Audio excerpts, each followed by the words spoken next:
अच्छा जी, ये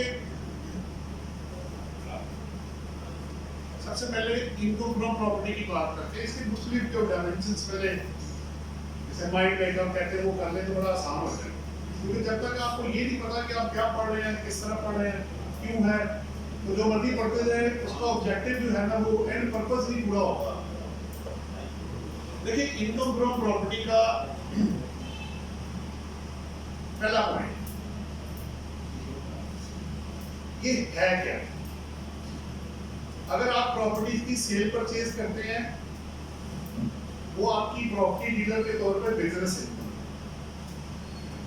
वो बिजनेस इनकम है, वो इनकम फ्रॉम प्रॉपर्टी नहीं। नंबर, अगर आप अपना जाती एसेट विरासत में मिला, गिफ्ट में आया, 10 साल पहले खरीदा, वो बेचा, तो वो कैपिटल एसेट है, वो इनकम फ्रॉम प्रॉपर्टी नहीं है, वो कैपिटल गेन के अंदर या लॉस के अंदर जाएगा। ये लॉस किस बात है? डायरेक्ट आ नहीं सकता मुझे।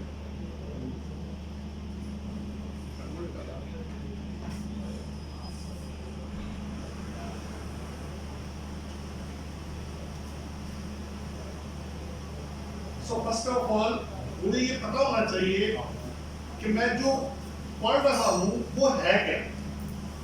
मैंने पहली एग्जांपल क्या दी कि अगर मैं प्रॉपर्टी डीलर के तौर पे सेल परचेज कर रहा हूं लैंड एंड बिल्डिंग की, जो प्रॉपर्टी डीलर करते हैं आपको पता है, तो कुछ कमीशन पे, कुछ सेल परचेज बेसिस पे, वो उनकी बिजनेस इनकम वो अलग हो गया।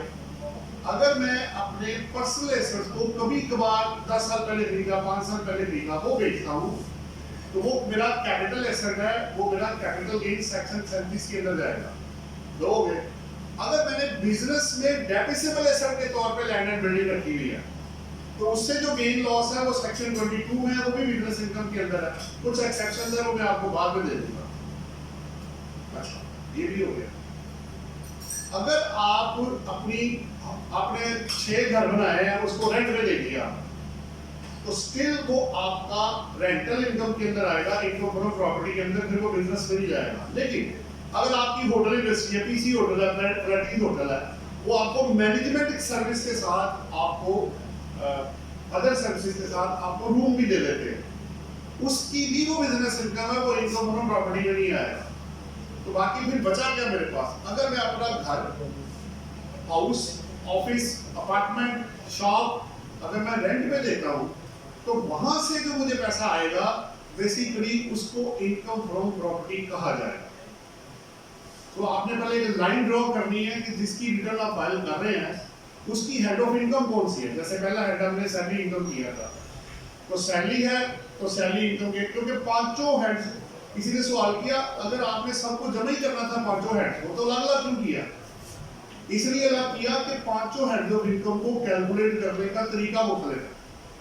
जैसे सैलरी की मिसाल आप लें, तो सैलरी के अगेंस्ट आप एक्सपेंसेस माइनस नहीं कर सकते, लेकिन आप प्रॉपर्टी में आएंगे, इनकम फ्रॉम प्रॉपर्टी या बिजनेस में या कैपिटल गेन में, जहां जहां स्पेसिफाइड है, तो आप अपने एक्सपेंसेस जो अलाउएबल अंडर दी ऑर्डिनेंस होंगे वो आप माइनस कर सकते हैं, जहां लो आपको अलाउ करेंगे।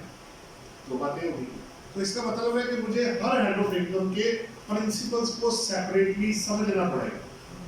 ये पांचों सेपरेट है, पांचों के सेक्शन अलग है, पांचों के हेड्स अलग है, पांचों को कैलकुलेट करने का तरीका मुख्तलिफ है। उसमें से अभी आप दूसरा पढ़ रहे हैं, पानी मुझे दे दीजिएगा ये।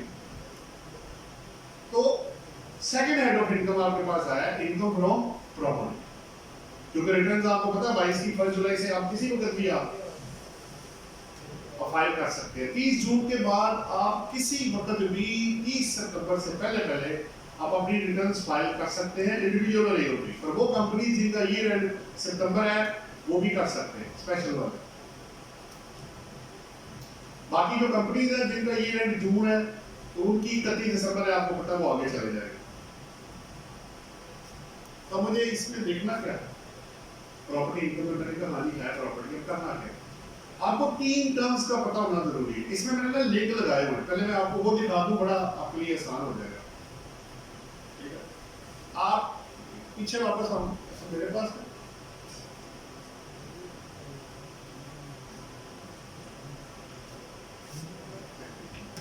ये आपके तकरीबन 16 जो पॉइंट आगे तक जाएंगे, वैसे तो ज्यादा है, 26 है, लेकिन जो जिनको लिंक आगे लगा हुआ मैंने हाईलाइट करनी है, आप जैसे ही उस पर क्लिक करेंगे आप रेलिवेंट आंसर पे पहुंच जाएंगे। जैसे पहला क्वेश्चन है describe the term income from property, click करो जी इस पर,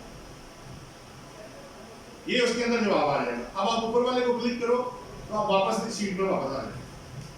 तो जो क्वेश्चन आएगा उसके मुताबिक अब आप 11 नंबर वाली को क्लिक करो जी, नीचे नीचे, हाँ ये आप वहां पहुंच जाएंगे। इसको क्लिक करेंगे तो वापस आप ऊपर आ जाएंगे। तो क्रॉस लिंक आपका जो है ना वो लगा हुआ है, बड़ा आसान हो जाएगा। जो क्वेश्चन मैंने करना है मैं उसी शीट पे बड़े आराम से पहुंच जाऊँ और उसके साथ सेक्शन और रेलिवेंट जो मटीरियल है वो रेफर कर दिया, ताकि कोई ये ना कहे कि जी आप सेल्फ मेड स्टोरी हमें सुना रहे हैं, इसका लॉ में कहीं जिक्र नहीं है। इसलिए कोशिश की गई है कि जहां तक हो सके प्रैक्टिकल, लीगल और रिटर्न्स की बेस पे जो प्रैक्टिस चल रही है उसको यूज करते हुए सारी चीजें इसके अंदर डाल दी गई। अब चूंकि मुझे, अब इससे पहले कि मैं आगे चलूं तो मुझे दो चीजों का पता होना जरूरी है। पहला, ये मैंने किसकी इनकम निकालनी है। नंबर 2, ये हेड ऑफ इनकम कौन सा है। नंबर 3, इसमें इनकम साइड कैसे कैलकुलेट होगी। और नंबर 4, इसमें एक्सपेंडिचर साइड कैसे कैलकुलेट होगी। नंबर 5, जब मैं फिर इनकम में से एक्सपेंडिचर जो वो लो करेगा माइनस करूंगा, जो इनकम आएगी, जो टैक्सेबल इनकम आएगी, उस पर टैक्स कैसे लगाया जाएगा। ये 5-6 बेसिक क्वेश्चन है, इसके बगैर आप आगे नहीं जा सकते। सो 1 बाय 1 करके सारी चीजें आपके पास आएंगी। बड़ा इंटरेस्टिंग है अगर आप इसको समझ के करेंगे, लेकिन अगर समझेंगे नहीं तो फिर इससे मुश्किल और कोई चीज। ये मैथमेटिक्स की तरह, मैथमेटिक्स में रिजिड चीजें हैं, या ये जो सब्जेक्ट है ये प्योरली प्रैक्टिकल, टेक्निकल और लीगल साइड को कवर करता है। ये नहीं कि आप पढ़ा तो पता जी ये तो इस्तेमाल नहीं होता, ऐसे नहीं है। आपकी रिटर्न्स इस पे बेस करती है, आपकी असेसमेंट इस पे बेस करती है, आपके नोटिस इस पे बेस करते हैं, आपकी अपील इस पे बेस करती है, आपने अगर हाई कोर्ट में जाना है वो भी इस पे बेस करता है, पॉइंट ऑफ लॉ पे। पॉइंट ऑफ फैक्ट भी कवर्ड है और पॉइंट ऑफ लॉ भी कवर्ड है। ठीक है, सुप्रीम कोर्ट वाला इसमें नहीं है, वो कॉन्स्टिट्यूशन के अंदर जाकर वो डील फाइल करते हैं। बहरहाल पर्पस ये है कि मैंने इनकम साइड कवर करनी है और उसके बाद फिर मैंने इसकी एक्सपेंडिचर जो साइड है वो भी मैंने कवर करनी है। इस वक्त जैसे सेक्रेटरी साहब ने बड़े अच्छे 2-3 सवाल रेस कर दिए और रेस करके आराम से जाके वो बैठ गए, अच्छे सवाल किए उन्होंने। अब पहला क्वेश्चन ये है, अभी जो अमेंडमेंट की गई है उसके मुताबिक उसको पहले कवर कर। पहली बात तो ये जो 40 लाख वाला पॉइंट था वो ऑलरेडी खत्म हो चुका है। आप 2022 की रिटर्न फाइल करें या 23 की, अब ऑप्शन खत्म है। आपकी रिटर्न जो 22 की जानी है वो आपने, चाहे इंडिविजुअल है, कंपनी है, एओपी है, आपने इनकम में से अलोबल एक्सपेंसेस 15 के माइनस करने हैं और जो नेट आएगा अगर इसके अलावा इनकम और कोई नहीं है तो आपने उस पर टैक्स जमा करा के तो रिटर्न को फाइल करना है। और अगर कोई और इनकम होगी तो ये उसमें जमा करके आपको टैक्स लग जाएगा। यानी इसका मतलब ये हुआ कि 2022 और 2023 के लिए इनकम फ्रॉम प्रॉपर्टी आपकी नॉर्मल टैक्स रेजिम में कवर्ड है, यानी इनकम के बेस खर्चे माइनस करके तो तभी आप आगे जाएंगे। ये तो उनके पहले सवाल का जवाब है। दूसरा ये है कि अगर आप 7E को अब चेक करना चाहते हैं, जो आगे आएगा भी, जो आपका इम्प्यूटेबल जो इनकम निकाली आपकी डीम्ड इनकम, उसमें से उसको डीम्ड रेंटल इनकम पहले रहा था, रेंटल को उन्होंने खत्म कर दिया, अब वो वर्ड हो गया डीम्ड इनकम। सो डीम्ड इनकम जो आप कैलकुलेट करेंगे उसमें आपने पहले रेंटल को भी कंपेयर करना था, वो रेंटल उन्होंने खत्म कर दिए। इसका मतलब है कि अगर मेरी लैंड एंड बिल्डिंग किसी पर्पस के लिए, बिजनेस के लिए, जाती इस्तेमाल के लिए, या मैंने उसको क्या कहते हैं रेंटल पे दिया हुआ है या इनकम फ्रॉम अदर सोर्सेज आ रही है, अगर उसमें से कुछ भी आ रही है इनकम तो उस लैंड या बिल्डिंग का कंपैरिजन आपने यहाँ नहीं करना, वो अब अलग हो गया है। यानी अगर मेरी बिल्डिंग रेंट पे है तो सिंपली रेंट पे आपने जाना है, आपने अपना रेंट कैलकुलेट करना है और उसको 7E से कंपेयर करने की जरूरत नहीं है। वो मैं आपको दिखा भी दूंगा। 2 क्वेश्चन हो। देखिए बात यह है कि पावर जो है, एक प्रपोजल अगर नहीं भी है तो उनके पास ये पावर अवेलेबल है कि जब वो अप्रूव करें तो किसी भी चीज को ऐड कर दें, डिलीट कर दें, एडिशन कर दें, नए सेक्शन डाल दें, नए क्लॉजेज डाल दें। ऐसे ही हुआ जैसे बजट में कहा गया कि कमर्शियल इंपोर्टर जो है वो फाइनल डिस्चार्ज होगा, फाइनेंस बिल लेगा, लेकिन फाइनेंस एक्ट जब बना तो कमर्शियल इंपोर्टर को वापस उन्होंने उधर ही मिनिमम टैक्स रेजिम के अंदर डाल दिया, जो कि एक्ट में उसको अप्रूव नहीं किया। तो दे हैव द पावर। अगर आप चैलेंज करेंगे भी तो आप, उनकी पावर है भाई, लेजिस्लेशन में, कॉन्स्टिट्यूशन में उनके पास पावर अवेलेबल है। लेजिस्लेटिव लिस्ट आपकी अवेलेबल है, वो उसको यूज करके तो लॉ को बना सकते हैं, और वही उन्होंने किया। मेरा ख्याल है मैंने सेक्रेटरी साहब के तकरीबन सारे सवालों का जवाब दे दिया, बाकी जब आप करेंगे तो उसमें भी ले लेंगे। अब मैं वापस आता हूँ इसकी तरफ कि जो रेंटल इनकम आपने कैलकुलेट करनी है,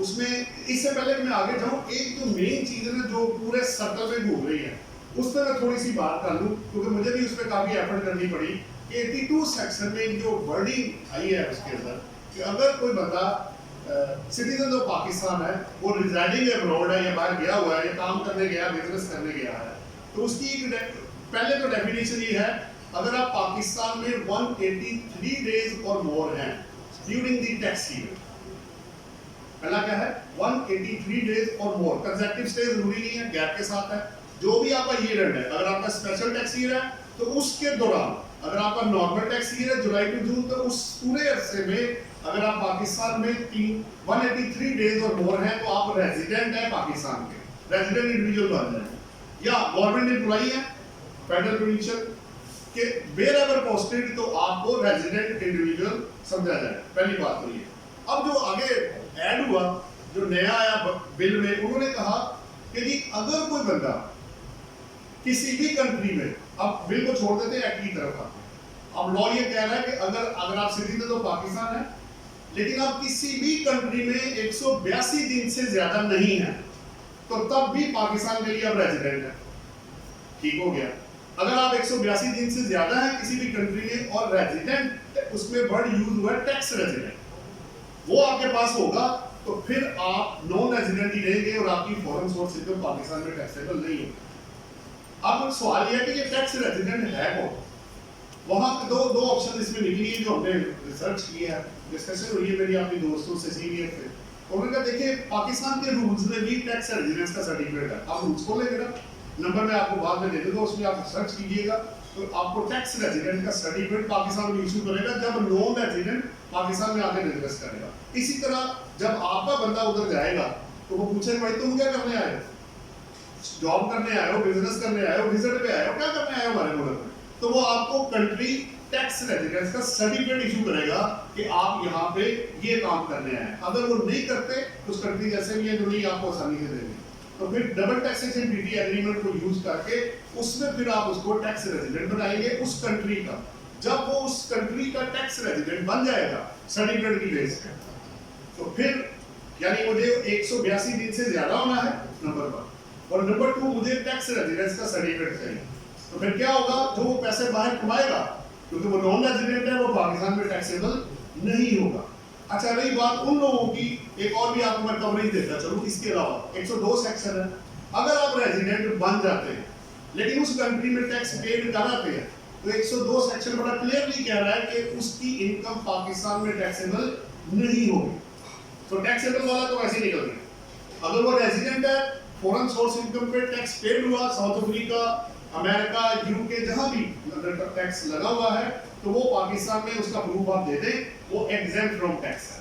अब लड़ाई पड़ गई उसकी, जिसने यूके या उधर सऊदी अरब में टैक्स नहीं लगा हुआ, तब क्या होगा, तब उसको आपको पहले नॉन रेजिडेंट बनाना पड़ेगा, तब उसकी इनकम जो फॉरेन सोर्स इनकम है वो एग्जेम्प्ट होगी, अदरवाइज उसको पाकिस्तान में टैक्स लगाने की कोशिश की जा रही है। बेसिकली अब पर्पस ये था कि जिन लोगों ने मिसयूज किया इस प्रोविजन को, वो जानबूझ के बाद चले जाते थे, कभी उधर चले गए कभी उधर चले गए, 183 दिन पाकिस्तान में नहीं होते थे और पैसे भी बाहर से कमा लेते थे, तो वो एग्जम्पशन अवेल कर लेते थे। उसको डिस्करेज करने के लिए बेसिकली ये कानून बनाया गया, और पर्पस इसके अंदर ये नहीं है कि जो जेन्युइन टैक्स पेयर है उसको परेशान किया जाए, ठीक है। एक बात तो ये, अब जितने लोग बाहर थे मेरे क्लाइंट दोस्त, उन्होंने कहा जी अब करना क्या है, हमारे पैसों का क्या बनेगा। मैंने कहा आप टैक्स या तो मुझे प्रूफ दे दे कि आपने वहां पेमेंट की हुई है, तब भी निकल गया। अगर टैक्स रेजिडेंस का सर्टिफिकेट दे दे, आप तो उधर ही है, आपको क्या परेशानी होगी, आप दे दे, आपके लिए कोई प्रॉब्लम नहीं है, आप पैसा भी भेजें, इन्वेस्टमेंट भी करें। और रही बात 7E की, जो डीम्ड इनकम है वो रेजिडेंट इन पर्संस के लिए है, वो नॉन रेजिडेंट के लिए है ही नहीं। इसलिए उन लोगों को परेशान मत कीजिएगा जो मुल्क से बाहर बैठे हुए, उनको पैसा आने दें, वो उसी तरह ही है, लेकिन जेन्युइन सोर्सेज के थ्रू उनका पैसा, हुंडी के अलावा जो पैसा है वो आपने लेके आना है, ताकि इधर आने का प्रूफ हो, तो उनका चैप्टर तो उधर क्लोज हो गया। तो ये प्रैक्टिकली काफी 10-12 बंदों ने फोन किए, ये क्या है, मैंने कहा भाई अभी मैं कुछ नहीं कह सकता, पहले मुझे होमवर्क कर लेने दें, फिर इस पे बात करते हैं। तो ये कुछ डिस्कशन करने के बाद आपके अपडेट्स दीजिए। दूसरी जो अच्छी खबर है, आपको पता 177 में ऑडिट बोर्ड सजेशन थी कि इसको खत्म करें, वो विड्रॉ हो गया। तो वही जो लीगल प्रोसेस है आपका, ड्यू प्रोसेस ऑफ लॉ है, उसी तरह होगा। पहले ऑडिट बोर्ड के उसी तरह नोटिस सारा करके तो आपका अमेंडमेंट इन असेसमेंट हो। कमर्शियल बोर्ड की बड़ा प्रेशर था, उन्होंने कहा जी कर दे, लेकिन फिर ये शोर पड़ गया जी बड़ी मुश्किल से तो मिनिमम टैक्स में गए हैं, फिर आप कमर्शियल बोर्ड में जा रहे हैं, उन्होंने वापस उसको विड्रॉ करके मिनिमम टैक्स के अंदर ही डाल दिया। एक और बड़ी इंपॉर्टेंट जो चूंकि प्रैक्टिकल चीजें, प्रैक्टिकल बंदों को प्रैक्टिकल चीजें बताएंगे तो ज्यादा मजा आएगा ना। पहले खाली ये कि प्रैक्टिकल पढ़ते रहेंगे तो फिर समझ नहीं आएगी। 154A ये बड़े इंपॉर्टेंट है, जिसमें मैंने थोड़ा होमवर्क किया है। उसमें ये हो रहा है कि ये दो करके मैं वापस, क्योंकि मैं की जो प्रैक्टिकल चीजें ज्यादा यूज हो रही है वो ऊपर रखी हुई है। अब जो इंडेंटिंग फॉरेन इंडेंटिंग कमीशन था, जो 154 सेक्शन के अंदर था, उसको उन्होंने वहां से निकाल के 154A में शिफ्ट किया। बड़ी अच्छी खबर है। पहले 5% था, अब 1% हो जाएगा, तो आसान हो गया उसके लिए। 1% दे और फाइनल के साथ में चला जाए। नंबर 1। नंबर 2, ये अब जरा अपनी आंखें, कान और दिमाग खुले रखिएगा कि 154A में क्या हुआ। दो चीजें बड़ी इंपॉर्टेंट है। पहला, आपको प्री कंडीशन मेट करनी है, तभी आपको 0.25% का टैक्स पड़ेगा। अगर आपने वो कंडीशन या कंडीशन मेट ना की तो आपका केस 1% नहीं नॉर्मल टैक्स रिजीम में जाएगा और आपके प्रॉपर्टी के ऊपर टैक्स लग जाएगा। ये मैं बताता चलूंगा। अब कंडीशन क्या है, आपको जो पाकिस्तान एक्सपोर्ट बोर्ड जो इनका है उसके साथ रजिस्टर्ड होना है, प्लस इनकम टैक्स रिटर्न वक्त पे फाइल करनी है, विदहोल्डिंग टैक्स काटना है, विदहोल्डिंग स्टेटमेंट फाइल करनी है, फॉरेन टैक्स का क्रेडिट इसमें कोई नहीं है, और ये आप कंप्लायंस सारी करेंगे तो तब आप इसका बेनिफिट 154A का ले सकते हैं, जो कि रिड्यूस रेट है 0.25% और 2.25% दे और घर जाएगा ना। ओके हो गया एक ये, और एक और आखिरी करके मैं क्लोज करूंगा। वह 111(4) है, बड़ा इंपॉर्टेंट सेक्शन है, बहुत ही इंपॉर्टेंट चीज है, जो काफी अरसे से हमारी बहस हो रही थी कि इम्प्यूटेबल इनकम का क्या चक्कर है। उन्होंने अब 4A के अंदर 111(4) के अंदर ये बताया है कि आप अपनी इम्प्यूट, अगर आपने टैक्स क्रेडिट लेना है किसी FTR की इनकम का, तो आप अगर इम्प्यूटेबल इनकम से ओवर एंड अबव जाना चाहते हैं तो आपको ऑडिटेड अकाउंट्स चार्टर्ड अकाउंटेंट के प्रूव करने पड़ेंगे, और खाली देने नहीं है, उसको साबित भी करना है कि वाकई आपने यहां से पैसा कमाया। मसलन मैंने एक्सपोर्ट पे कर दिया, अज्यूम कर लेता हूं मैंने एक्सपोर्ट में मेरी 100 मिलियन की एक्सपोर्ट है, मैंने 1% पे किया 10 लाख है, मैं अज्यूम कर लेता हूं। अब जब मैंने 10 लाख से वर्क बैक किया तो पता चला, मैं अज्यूम कर रहा हूं मेरा प्रॉफिट बन गया 4 करोड़ है। आपने कहा जी मेरा 4 करोड़ प्रॉफिट जो है वो इम्प्यूटेबल इनकम का है, उसने कहा ठीक है मान लिया। अब आपने जो वर्किंग की है वो बताया।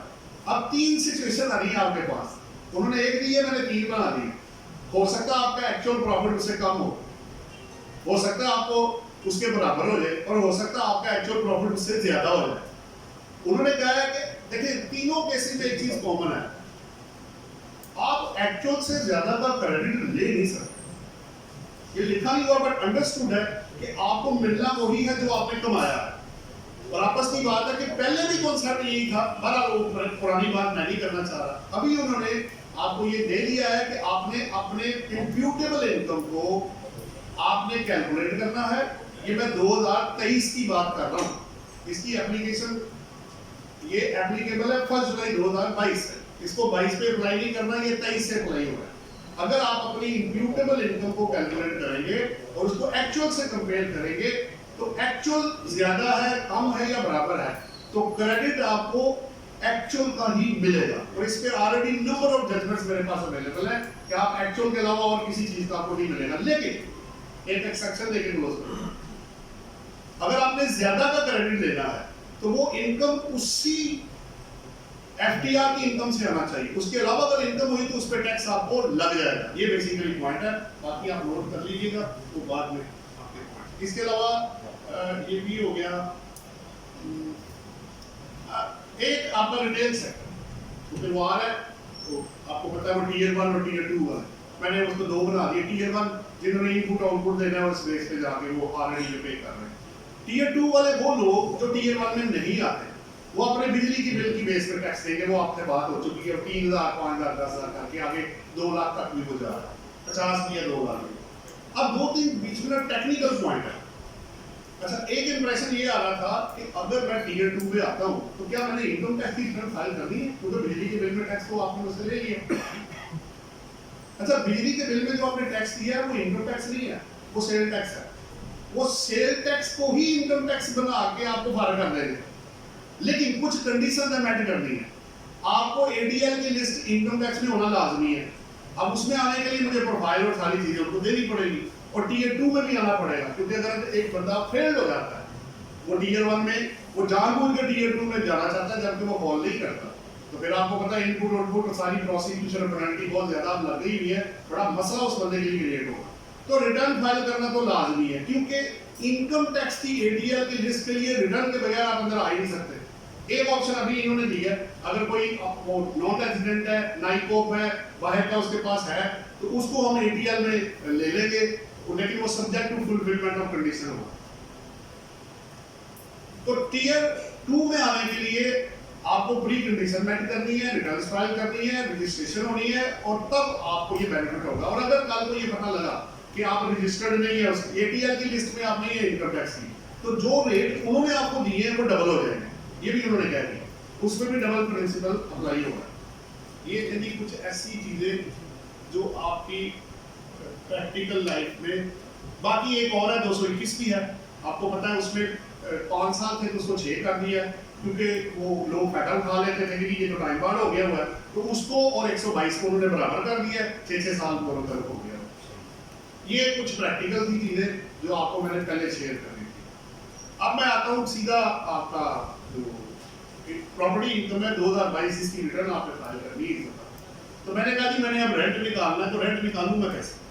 3 चीजें आपको समझना जरूरी है, rent, fair market rent and rent chargeable to tax.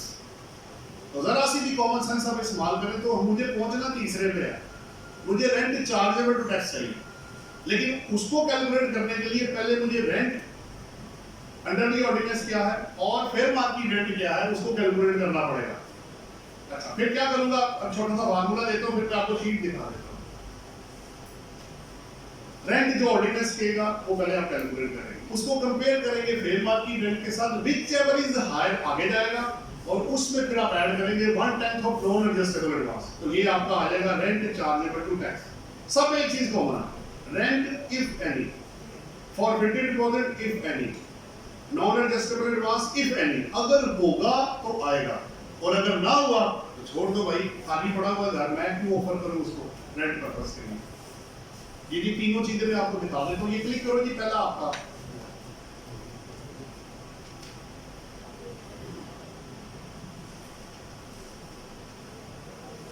हाँ जी, ये पहला आपके सामने है। अच्छा, अब सबसे पहले आपको सैलरी में पढ़ाया था, देखिए पांचों हेड्स में ना एक चीज आपने समझनी है कि इसको ऑफर किस तरह करना है, कैलकुलेट किस तरह होना, ऑर्डिनेंस क्या कहता है। सैलरी में क्या पढ़ाया था, रिसीव्ड बेसिस, क्या बेसिस है जी, इसमें रिसीवेबल। अच्छा, रिसीव्ड रिसीवेबल को कवर नहीं करता, लेकिन रिसीवेबल रिसीव्ड को कवर करता है। जब मैं कहूंगा जी मुझे पैसे मिल गए, वो रिसीवेबल में, वो रिसीव्ड हो गया, कवर हो गया। अगर रिसीवेबल भी है तो तभी अंदर आएगा। मसलन 12 माह में आपको पूरा रेंट मिल गया, ठीक है, ऑफर हो गया, मुझे 12 माह के पैसे नहीं मिले, लेकिन किराए में उसने इस्तेमाल किया, उसको यूज किया, तो आपको पूरा रेंट इनकम टैक्स रिटर्न में ऑफर करना है। सो इसका और सैलरी का आपस में इनवर्स रिलेशन है, वो रिसीव्ड है, ये रिसीवेबल। ये रिसीव्ड नहीं भी हुआ तो आपको ऑफर करना पड़ जाएगा, लेकिन इसका ये मतलब नहीं है कि जो रिसीव्ड हो गया उसको बाहर निकाल दें, वो शामिल है इसके अंदर। सो रिसीव्ड और रिसीवेबल दोनों उन्होंने कवर किए।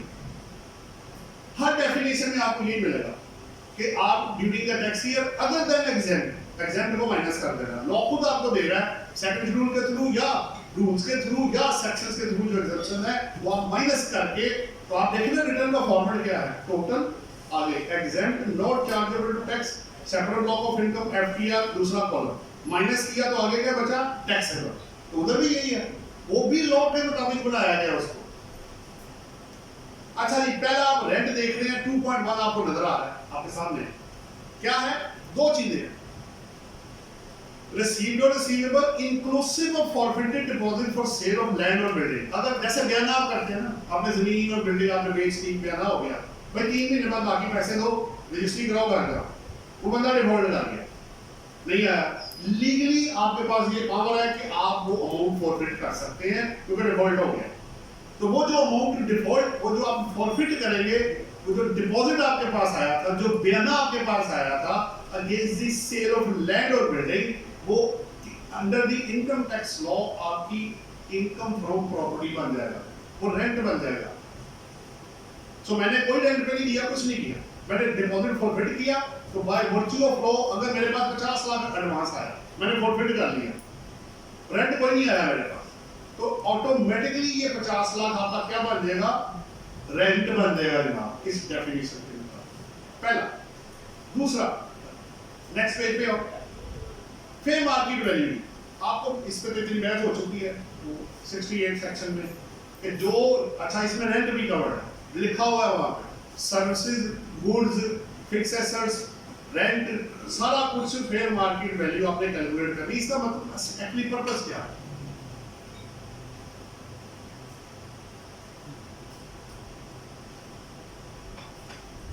पहले तो ये कॉन्सेप्ट आपको सेल टैक्स में भी मिलेगा, एफडी में भी मिलेगा और कस्टम्स में भी आपको मिलेगा। आपको पता है जब आप रिपोर्ट करते हैं तो डिक्लेयर्ड वैल्यू और assessed value whichever is higher के ऊपर जाते हैं।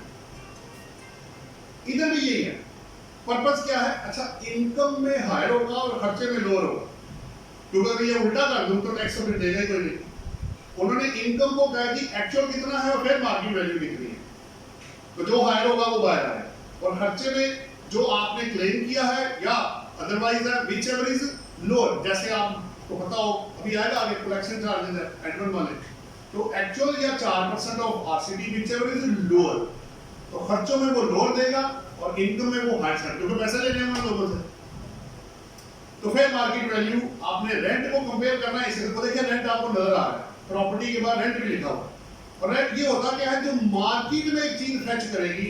देखिए जी, मेरा घर है फर्दर डीएक्स, अज्यूम कर लेते हैं 1 कनाल का घर है, मैंने अपने दोस्त को 50,000 रेंट पे दे दी। जब मार्केट में पता किया तो पता लगा, उसने कहा भाई ये तो 3 लाख से कम आप दे नहीं सकते। कि किया क्या आपने टैक्स बचाया है, आपने रेंट पूरा शो नहीं किया, वो उसको 50,000 रुपए को 3 लाख रुपए में कन्वर्ट करके जो भी उसका एनुअल टैक्स बनेगा उससे आपसे रिकवरी करेंगे। तो वो जो 3 लाख मल्टीप्लाई में 12 या जितने पीरियड आप अंदर रहे उससे मल्टीप्लाई करके वो कैलकुलेट करेंगे, तो वो क्या होगा, वो फेयर मार्केट है। इसलिए कॉन्सेप्ट इसके अंदर है ताकि लोग अंडरस्टैंड करके टैक्स ना बचा लें। पीछे आ रहा है, पिछली शीट नहीं, इससे आगे था ना, ये आ गया, ये हो गया ना फेयर मार्केट। अगर पीछे आ पीछे, अब आप आगे देखें। अब मुझे रेंट का भी पता लग गया। रेंट मींस 2 चीजें। नीचे ना मैंने क्वेश्चन भी बनाई है 2.2 में देखें, एक्चुअल रेंट इफ एनी और fair market rent whichever is higher under section 15(4) add 1/10 of non adjustable advance. मैंने एप्लीकेशन यूज किया है 16(1) में, तो ये आपका क्या आ जाएगा, रेंट चार्जेबल टू टैक्स। ये आपकी इनकम साइड पे एक रेंट आया, एक फेयर मार्केट रेंट आया, और एक अगर इनमें से कुछ होगा तो आएगा, और अगर ना हुआ तो जीरो हो जाएगा। ये भी हो सकता है। ये भी आपकी इनकम साइड थी। अब मैंने आपको आगे लेके चलना है, आगे चलेंगे इससे इसी क्वेश्चन में वापस आ जाना पीछे, ऊपर क्लिक करो, प्रॉपर्टी के ऊपर जा। ये पहला सवाल था कि describe the term income from property, why and how RCT means rent chargeable to tax is computed, वो आपने कर लिया। How you will explain self-value case under the head income from property, ये हम एंड में करेंगे, अभी कंफ्यूजन हो जाएगी। अब मेरा दूसरा क्वेश्चन सिंपल ये है कि अब आपने डिडक्शन कौन सी माइनस करनी है जो इस दफा रिटर्न आपकी जानी है या 23 में जानी है, तो वो क्या क्या है, जरा क्लिक करो जी आप 7 नंबर। हाँ जी, पहला वर्ड ये है, यहाँ वर्ड रेड मैंने इसलिए किया क्योंकि पर्सन ये पिछले साल से आ गया कि अगर कोई बंदा अपनी इनकम कैलकुलेट करेगा तो उसको 15A की डिडक्शन माइनस की जाए। इसको मैं 2 हिस्सों में डिवाइड कर दूं। 2 अमाउंट्स बेस करती है परसेंटेज पे, और बाकी सब आपकी बेस करेंगी एक्चुअल बेस। आप पहला आगे अगले पेज पे आओ। ये पहला जी रिपेयर अलाउंस है। रिपेयर अलाउंस तो समझे आपने, आपकी अगर नई प्रॉपर्टी भी है, आपका एक्चुअल रिपेयर अगर नहीं भी हुआ, ये आपको मिलना ही मिलना है। अब यहाँ ना एक बड़ी टेक्निकल चीज है, यहाँ जो वर्ड इसमें यूज हो रहा है ना, वो है बिल्डिंग। देखिए लैंड की तो रिपेयर नहीं होती, लेकिन लोग क्या करते हैं कि दोनों में ले लेते हैं 20%, जो टेक्निकली गलत है। मैं आपको बताता चलूं, वो टेक्निकली गलत है। आपको बिल्डिंग मसलन लैंड का रेंट है 1 लाख रुपए, बिल्डिंग का 2 लाख है, आपको रिपेयर अलाउंस बिल्डिंग के ऊपर मिलना 2 लाख के ऊपर, 1 लाख के ऊपर नहीं मिलना। और वर्ड यूज भी यही हुआ है, आप इसमें देख सकते हैं। पहला देखिए 1/5 repair allowance of the RCT in respect of building for the year. Word ही बिल्डिंग है, यहाँ लैंड और बिल्डिंग या लैंड एंड बिल्डिंग यूज नहीं हो रहा। तो टेक्निकली जो वर्ड है वो सिर्फ बिल्डिंग है, और प्रैक्टिकली क्या हो रहा है वो आप बेहतर जानते हैं कि सारे ही इसके अंदर वो कैलकुलेट इस तरह कर रहे हैं। लेकिन चूंकि कई दफा अलग करना मुश्किल हो जाता है, लेकिन जो लॉ है वो तो यही है। अच्छा, आपकी बिल्डिंग नहीं है, रिपेयर हुई कोई नहीं, तब भी आपको मिलेगा। आपकी रिपेयर 20% से भी ज्यादा होगी तब भी मिलेगा, आपकी रिपेयर इससे कम है तब भी मिलेगा। सो इट मींस कि 20% तो मुझे लाजमी मिलना ही है। अगर मुझे 10 लाख रेंट आया है, अगर मेरा रेंट चार्जेबल टैक्स है 10 लाख रुपए, तो 2 लाख तो आपने माइनस कर रही है, ये तो गया। अब मैं अज्यूम कर रहा हूँ कि ये बिल्डिंग है, लेकिन बिल्डिंग लैंड के बगैर होती नहीं है, तो थोड़ा सा टेक्निकल पॉइंट है। अज्यूम कर लेते हैं कि 10 लाख का जो 20% है वो है। अच्छा, अब बाकी जितने भी है वो सारे बेस करेंगे एक्चुअल बेस। अब मैं पढ़ता जाऊंगा, आपको समझ आ जाएगी। इंश्योरेंस प्रीमियम, अगर आपने उस बिल्डिंग का इंश्योरेंस प्रीमियम पे किया हुआ है, रसीद आपके पास है, लेकिन इन सब एक्सपेंडिचर में ना एक चीज मैं आपसे शेयर करता हूं, वो बड़ी इंपॉर्टेंट है। अमूमन लोग ये समझते हैं कि जो सेक्शन 21 है, जो एक्सपेंसेस नॉट अलाउएबल है, वो बिजनेस इनकम के लिए अप्लाई होता है, जो खर्चे अप्लाई करते हैं। ऐसे नहीं है। आपने अगर प्रॉपर्टी इनकम के लिए एक्सपेंडिचर क्लेम करने हैं तो 21 सेक्शन और 174 वो इक्वल फुटिंग पे अप्लाई होगा। मसलन मैं एक बात करता हूं, ये 8 नंबर पे देखें, एडमिन एंड कलेक्शन चार्जेस है। मैंने एक बंदा रखा एडमिनिस्ट्रेशन के लिए, या गार्ड था वो, उसको मैं दे रहा था, फर्ज करें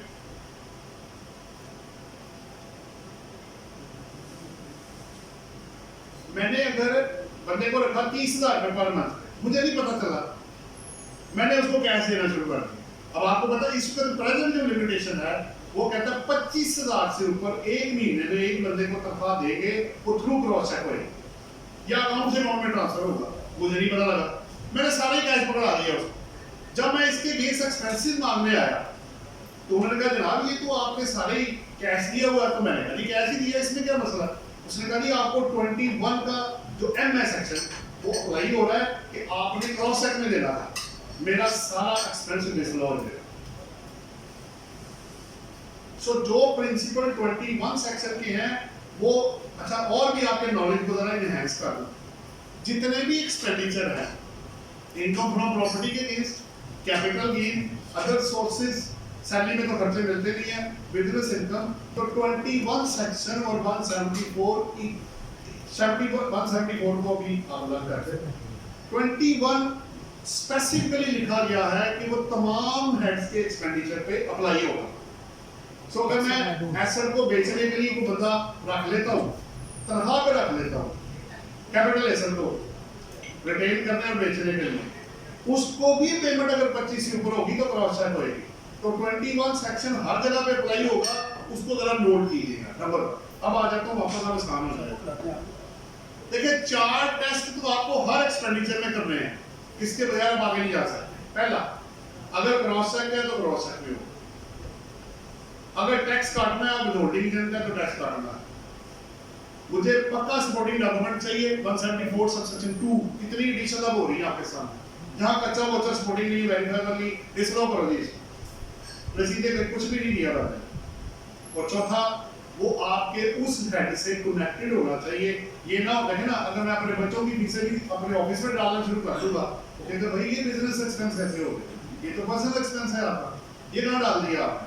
तो ये 4 टेस्ट तो मस्ट आपने हर एक्सपेंस पे अप्लाई करने हैं जब आपने क्लेम करना है, अदरवाइज वो 21 सेक्शन या 174(2) आपको स्टेट में हिट होगा और आपस की बात बताऊं ऊपर जाके रिलीफ मिलेगा भी, आप डील कर ही लेंगे ना। If you are fail to क्या कहते हैं जस्टिफाई योर कंटेंशन, किसी एक क्लॉज को भी अगर आपको हिट हो गया, क्रॉस चेक हिट हो गया, या सपोर्टिंग डॉक्यूमेंट ना हुआ, या वो बिजनेस एक्सपेंस ना हुआ, या कच्चा वोचर आपके पास है, तो अदरवाइज वो आप देखिए ना खर्चे डालने का पर्पस क्या होता है, वो कहते हैं आपने टैक्स कम करना था, आपने इनकम कम करने के लिए सारी फंगाली दिखाई और आपने क्या किया, अगर आप सच बोल रहे तो करें ना चीजें पूरी, लेकर आओ ना चीजें पूरी, तो डाल दो, हमें कोई मसला नहीं है। सो अब आप जितनी डिडक्शन आप पढ़ रहे हैं मैं एक दफा आपको दिखा देता हूँ, जो भी है इंश्योरेंस, रेंटेड प्रॉपर्टी की insurance number 1, local rate tax और सेस, अगर इस पे कोई आप प्रॉपर्टी टैक्स, सुपर टैक्स या कोई और चीज आप पे करते हैं, इनकम टैक्स नहीं, वो टैक्स प्रॉपर्टी के ऊपर। ग्राउंड रेट, अगर लैंड आपकी है और बिल्डिंग किसी और ने कंस्ट्रक्ट की है तो आप लैंड पे टैक्स पे करेंगे और वो बिल्डिंग के रेंट पे करेंगे। Markup on loan of property, अगर आप अक्वायर और आप रिकंस्ट्रक्ट करने के लिए लोन लेते हैं तो मार्कअप भी आपको मिल जाएगा। अगर आप HDFC या किसी शेड्यूल बैंक को पार्टनर बना लेते हैं, 2 तरीके होते हैं बंदे को पैसे लेने के, या उसे पार्टनर बना ले या लोन ले ले।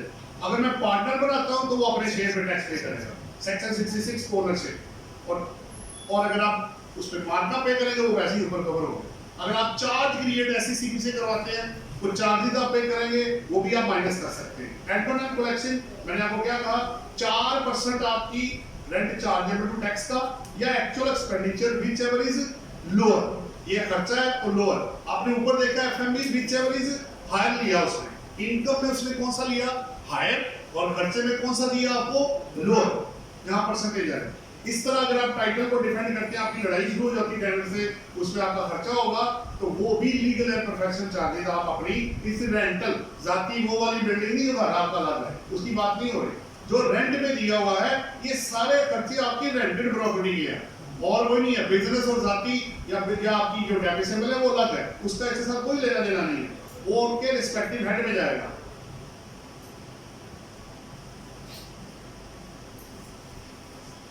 अगर आपका अनपेड रेंट है, आपने पैसे रिसीवेबल पे ऑफर की, बाद में पता चला बंदे भाग गया, डेथ हो गई, कुछ नहीं हो गया, पैसे नहीं मिले, अगर मैंने उस इनकम पे जो अप्रूवल बेस पे डाली थी टैक्स दे दिया और कल को वो पैसे मुझे नहीं मिलते और मैं अप्रूव कर देता हूँ कंडीशंस को, तो वो मैं एज ए एक्स देखे ना, मैंने ऑफर किया, फर्ज कर ले बंदे ने कहा जी पूरे साल आप उधार कर ले मेरे साथ, बाद में दे दूंगा, मैंने कहा ठीक है, मैंने उसको रिसीवेबल डाल के 10 लाख को रेंट चार्ज कर दिया, मैंने ऑफर कर दिया, टैक्स भी दे दिया, बाद में पता चला बंदा ही भाग गया। अब मैंने वो इनकम मैंने ढूंढने की कोशिश की, वो केस भी किया, बहुत कुछ किया, लेकिन वो बंदा मुझे ट्रेस नहीं हो रहा। अब मैंने वो इनकम जो मुझे रिसीव भी नहीं हुई और रिसीवेबल वो रहा नहीं, तो क्या मैं उस पर टैक्स दूंगा आपको? तो आप एक काम करें, मेरी रकम मुझे ले दें, उसमें से टैक्स मैं आपको दे देता, मुझे तो नहीं मिली भाई। अगर वो रकम कल को जैसे बैड डेट नहीं बिजनेस में अप्लाई करते हैं, इस अनपेड रेंट की दूसरा वर्ड जो पैरेलल है उसको बैड डेट ऑफ रेंट कर लें, आसान हो जाए। तो बैड डेट आप सेक्शन 28 है या 29 में 29 से मेरा ख्याल है, आप क्लेम कर लेते हैं। इसी तरह अगर रेंट का बैड डेट हो गया है तो वो आप क्लेम बाद में कर सकते हैं, लेकिन पहले वो इनकम में ऐड हुआ हो, उस पर टैक्स लगाओ और आपने पूरे स्टेप्स लिए हो रिकवरी के, तब जाके वो बैड डेट। और बैड डेट्स में भी ऐसा ही है, ये प्री कंडीशन वही वाली है जो बैड डेट वाली है, उसमें भी यही है, पहले वो इनकम में ऐड हुआ हो रिसीवेबल के तौर पे, आपने लीगल स्टेप लिए हो, सारी प्रोसीडिंग आपने पूरी की हो, तो तब आप बैड डेट क्लेम कर सकते हैं। ऐ नहीं कि दिल किया तो आपने बैड डेट डाल दिया, इस तरह नहीं है। फिर एक इंटरेस्टिंग चीज ये है कि अगर कल को मुझे वो बंदा वापस आ जाता है, मैंने बैड डेट डाले, वो 2 साल बाद 3 साल बाद 5 साल बाद वापस आ जाता है, कहता जनाब वो मैं हालात खराब थे, एस्केप हो गया, अब पैसे आप पूरे ले लें मुझसे, आधे ले लें। अगर वो मुझे बाद में पैसे दे देता है तो फिर मैं उस साल की इनकम फ्रॉम प्रॉपर्टी में उसको डाल दूंगा। अगर खर्चे में बेनिफिट लिया है तो रिकवरी में फिर उसको ऑफर नहीं करना। फिर इसमें यह भी है जी कि अगर आपको पता है ट्रेडिंग लायबिलिटी है, जो बड़ा फेमस सेक्शन है आपका लॉ में, अगर आप कोई एक्सपेंस क्लेम करते हैं और 3 साल में उसकी पेमेंट नहीं करते, पैरेलल सेक्शन आपका 73 है सेल टैक्स, वो क्या कहता है 180 डेज में पेमेंट होनी चाहिए।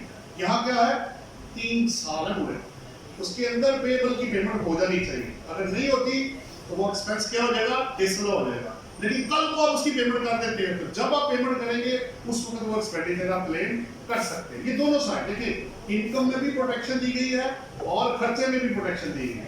ये नहीं है कि सिर्फ आपको टैक्स लगाया गया है, जहां आपकी रिकवरी नहीं हुई आपको बेनिफिट दिया गया, जहां आपने बेनिफिट लिया उसने उसको पकड़ लिया, जहां पेमेंट नहीं की उसने खर्चा आपको डिसलो कर दिया।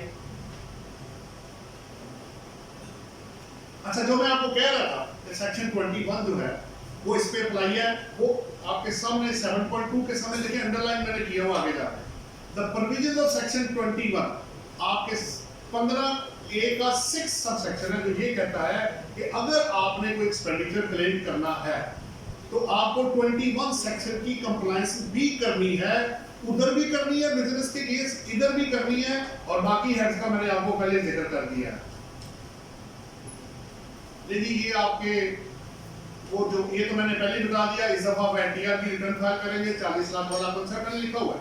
ये फाइनेंस एक्ट 2021 लास्ट ईयर 30 से 21 तक जो रिटर्न आपने फाइल की थी उसमें 40 लाख तक वाले को ऑफर थी। अब 22 और 23 में ऐसी कोई चीज नहीं है, चाहे आप इंडिविजुअल है, कंपनी है, एओबी है, आपने सिंपली इनकम निकालनी है और उसमें से खर्चे आपने अवेलेबल माइनस करने हैं, और अगर कोई और इनकम है आपकी उसमें ऐड करके या अलग करके इसको, अगर ये अकेला ही है तो आपको टैक्स एनटीआर का स्टेट को देना पड़ेगा, और इसमें ओबीएसली जो कटा होगा वो आप माइनस कर लीजिए।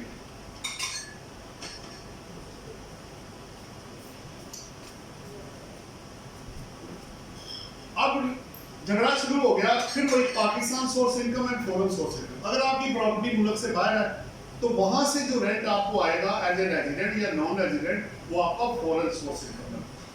दूसरा क्या 8.2 विद होल्डिंग के लिए आपको पता है अभी पहले क्या था, एक वक्त ये था कि दोनों रेसिपिएंट और पेयर के लिए जब ये एफटीआर में था टैक्स बराबर हो गया था, अब ऐसे नहीं है। अब पेयर ने ग्रॉस अमाउंट पे टैक्स काटना है और रेसिपिएंट ने क्या करना है, इनकम में से खर्चे माइनस करके टैक्स लगाना है। हो सकता है उसका रिफंड आ जाए, हो सकता है पेबल निकल आए, हो सकता है बराबर हो जाए। तीसरा, अगर मेरी प्रॉपर्टी इनकम में मुझे लॉस हो गया, मेरी डिडक्शन बढ़ गई है मेरे इनकम से, तो क्या होगा, ये लॉस कैरी फॉरवर्ड नहीं होगा। ठीक है, पहली बात तो ये आप इसको दूसरे हेड के अगेंस्ट एडजस्ट कर सकते हैं, लेकिन सैलरी इनकम को निकाल के, क्योंकि सैलरी इनकम के अगेंस्ट आपको याद है कोई भी लॉस आप एडजस्ट नहीं कर सकते। मसलन मेरी सैलरी इनकम है 1 करोड़ रुपए, मैं ज़्यूम कर रहा हूं साल की, मेरा बिजनेस लॉस है 4 करोड़ रुपए, अगर मैं लॉ को भूल जाऊं तो 4 में से 1 माइनस होना चाहिए ना, वो आपको माइनस नहीं करने देगा, वो 1 करोड़ रुपए आपसे टैक्स मांगेंगे कि भाई लॉस आप 56 सेक्शन में सैलरी इनकम के लिए एडजस्ट नहीं कर सकते, अलाउड नहीं है।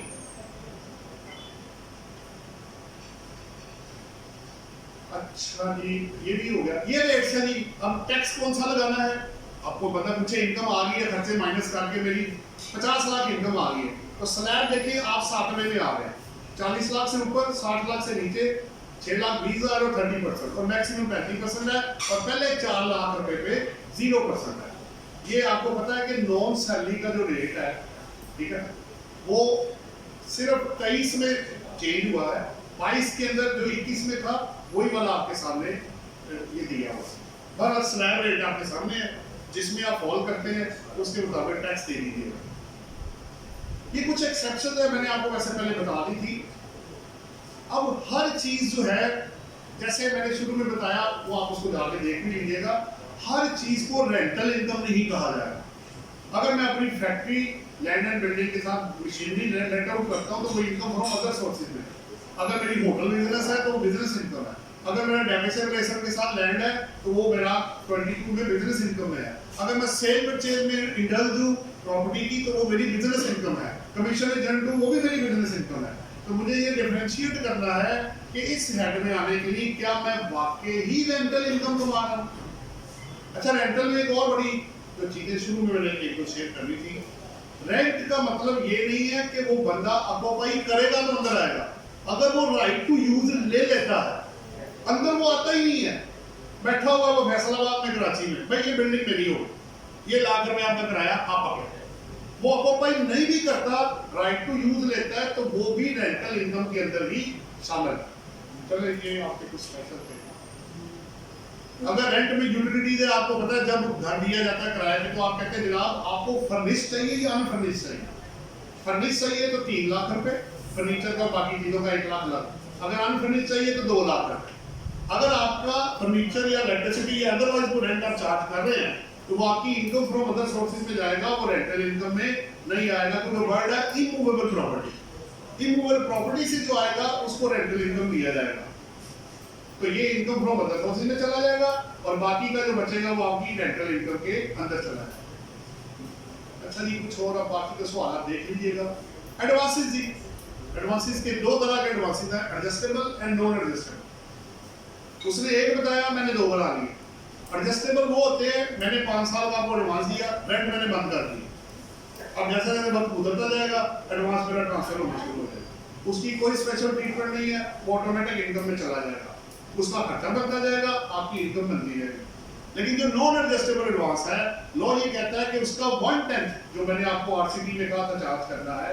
अगर आपने कोई सिक्योरिटी डिपॉजिट ली है जो कि नॉन एडजस्टेबल अगेंस्ट रेंट है, उसका 10% आपने हर साल ऑफर करना है as a income of the landlord.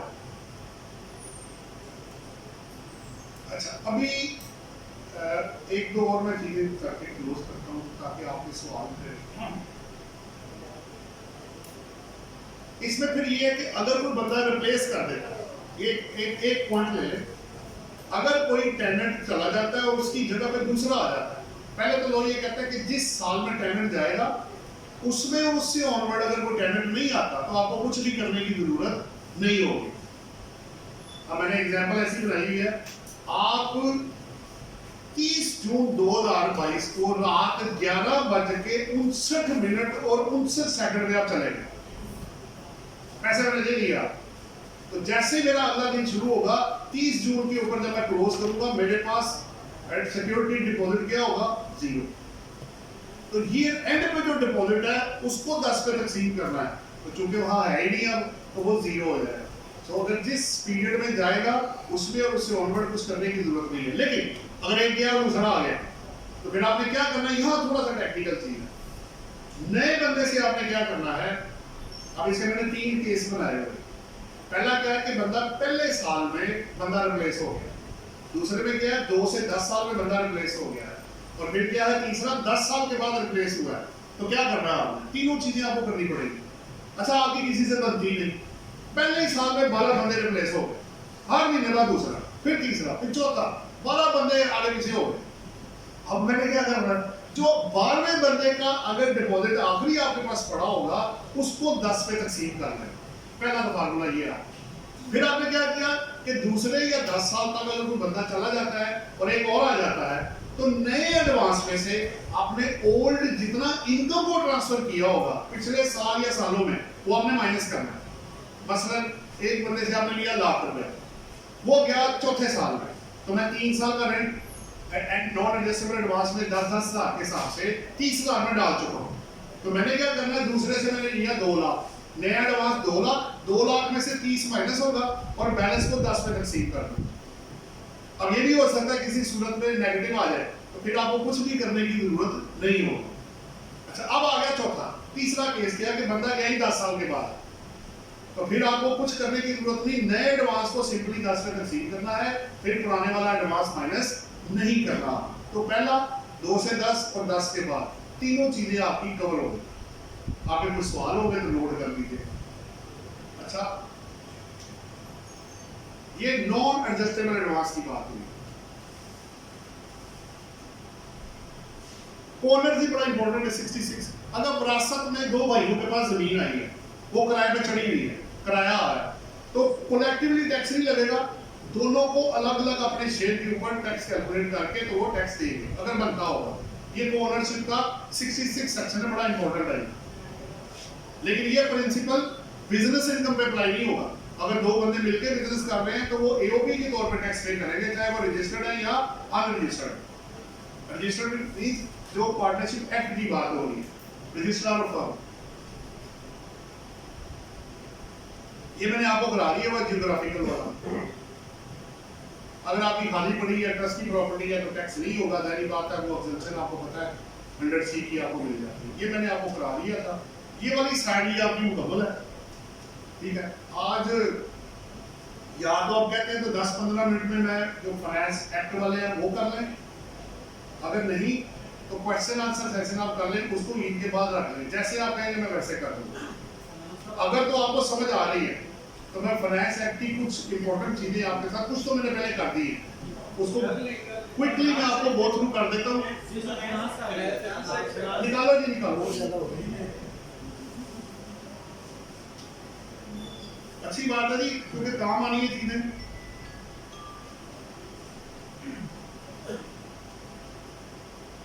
मैंने उनको रेड कर दिए हुआ जो मैंने इंपॉर्टेंट आपको दे देना पॉइंट्स।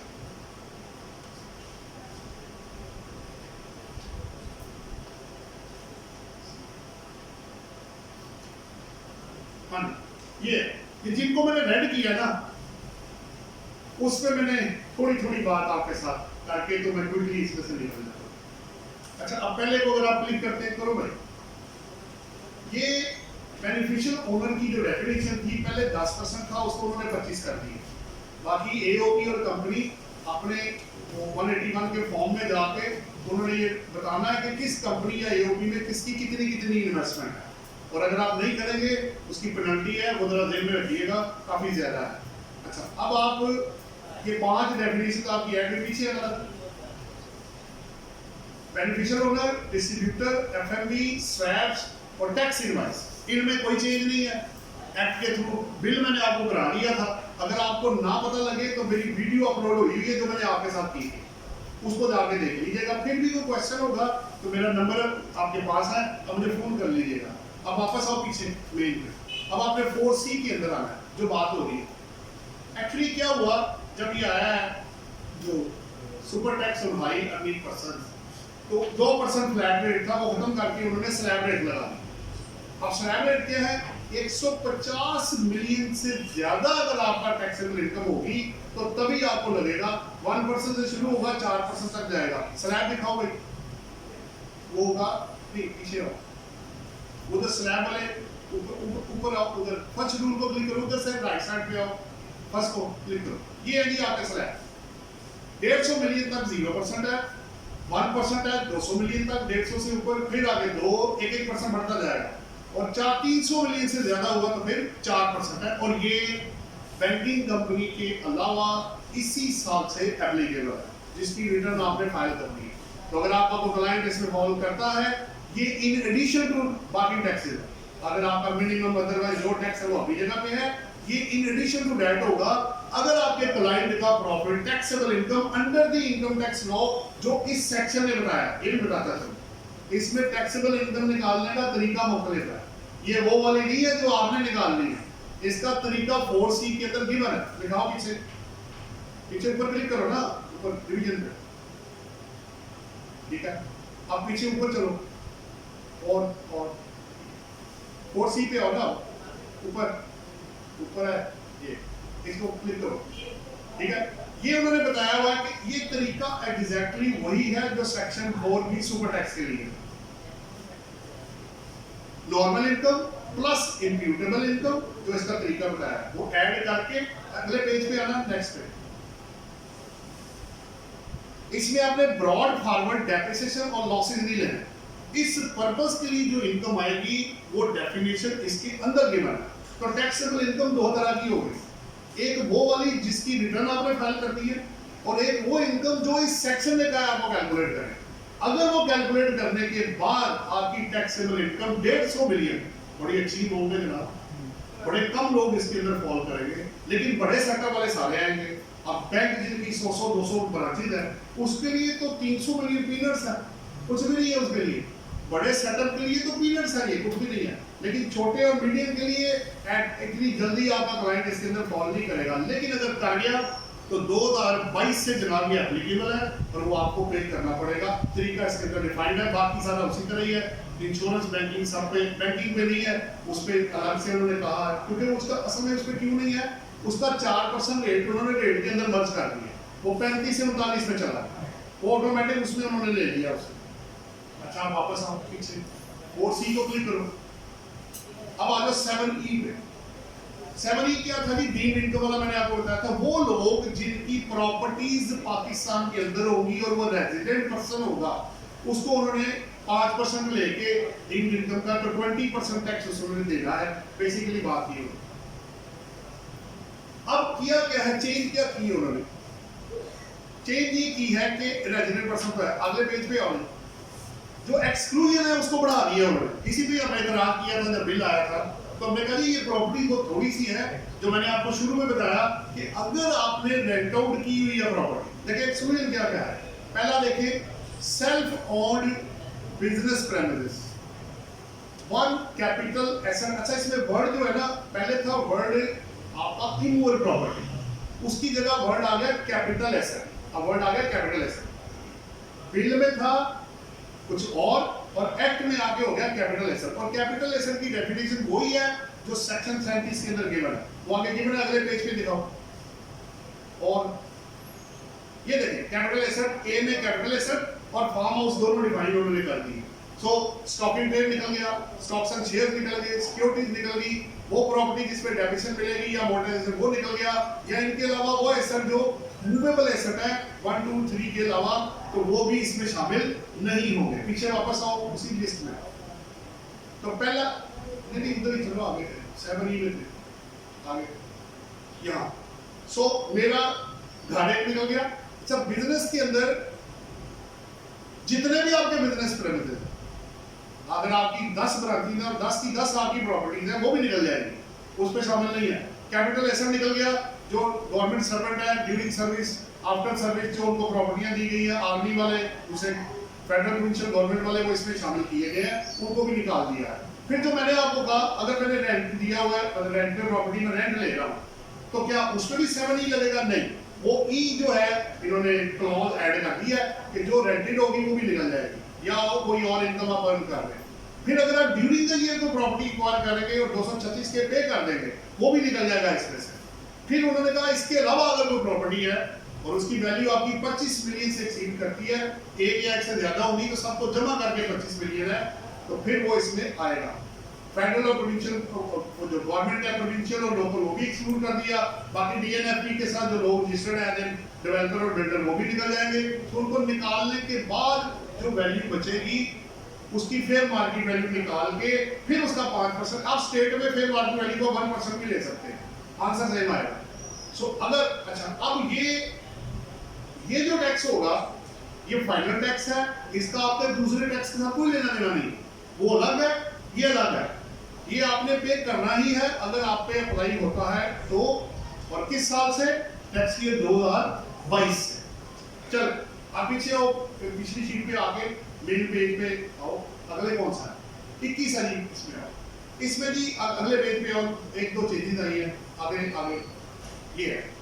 आपको पता है कि कॉर्पोरेट सेक्टर को कहा था कि तुम 10 लाख रुपए और डिजिटल मोड के थ्रू आपने पेमेंट करनी है, वो भी पेंडिंग है।